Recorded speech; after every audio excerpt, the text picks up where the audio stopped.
Elдің тілегінде болған Құдайдың құлағында болады дейді. Ертеңгі кеш Құда қаласа бұл тілегіміз орындалады.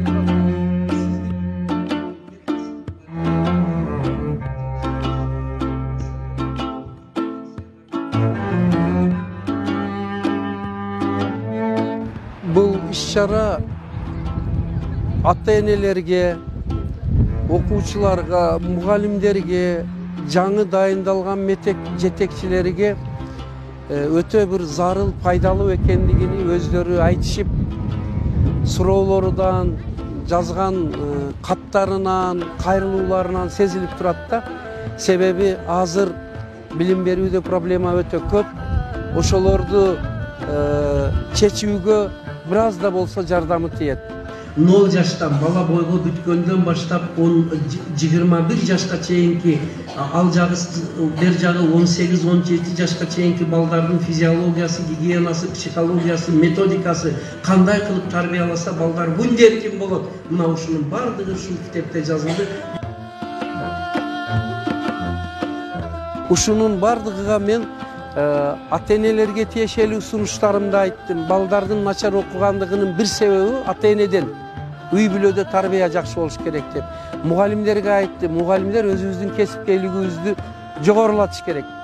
Директорлорго дагы сунуштар болду. Жетекчиге жеке талап деген китеп аркылуу мектепти башкаруунун сапаты жакшы болсо, ошондо балдар дагы окуйт, мугалимдер жакшы иштейт. Ошол үчүн бул жерде 50-60% мектептин ийгилиги мектеп директорудан көз каранды. Алар үчүн дагы менимче өтө тиешелүү жакшы сөздөр айтылды.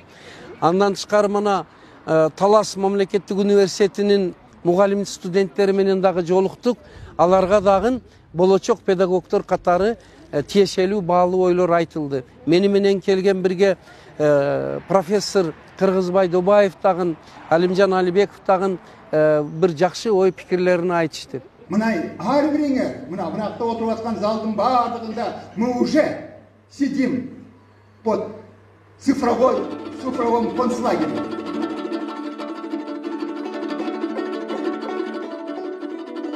Жогорку кеңештин депутаты Бактыбек Канибекович ошо элдин ыраазы болгонуну байкап туруп, агай ушу 7 областка ушул билим кербенини, эне мектебини, айым иштериңизди жайылтуу боюнча мен бир колдоого алайын, депутат кесиптештерим менен сүйлөшөйүн, шуну уланталы деген сунуш ой пикирин айтты. Ага биз рахмат айтабыз.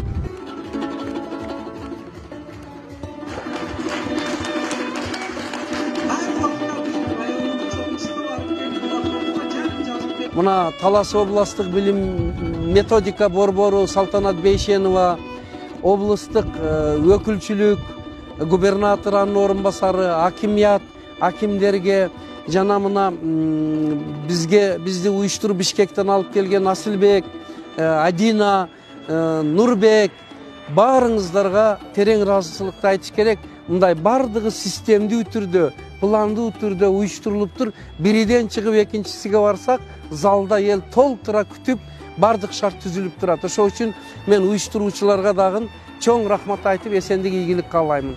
Сөзүмдүн акырында бүт дүйнөгө тынчтык каалайм. Анын ичинде Кыргызстаныбызда тынчтык болсун, элибиздин турмушу жакшы болуп, билим тарбиябыз жакшы болуп, өнүгүү жакшылыктын жолуга түшөлү ыйлайм.